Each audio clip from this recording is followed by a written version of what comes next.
Hello friends, రీసెంట్గా వచ్చిన భూకంపం వల్ల 1700 మంది కన్నా ఎక్కువ చనిపోయారు. మార్చి 28, 2025న మయన్మార్లో 7.7 మ్యాగ్నిట్యూడ్తో ఒక పెద్ద భూకంపం వచ్చింది. ఇది మయన్మార్లో సెకండ్ బిగ్గెస్ట్ సిటీ మాండలేలో వచ్చింది. 1700 మంది కన్నా ఎక్కువ చనిపోయారు. చాలామంది ఇంజ్యూర్ అయ్యారు. హాస్పిటల్స్ ఫుల్ అయ్యాయి.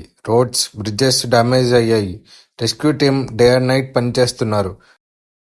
ఈ భూకంపం ఏషియాలోనే 100 ఇయర్స్లో చాలా వర్స్ట్ అంటున్నారు. మయన్మార్ గవర్నమెంట్ ఇంటర్నేషనల్ హెల్ప్ కోసం అడిగింది. నైబరింగ్ కంట్రీ థాయిలాండ్లో కూడా ఇంపాక్ట్ ఉంది. బ్యాంకాక్లో ఒక బిల్డింగ్ కొలాప్స్ అయ్యి 18 మంది చనిపోయారు.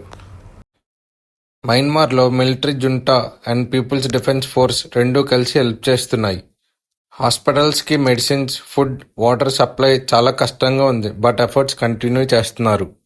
ఇలాంటి యూస్ఫుల్ కంటెంట్ కోసం మన ఛానల్ను ఫాలో అవ్వండి.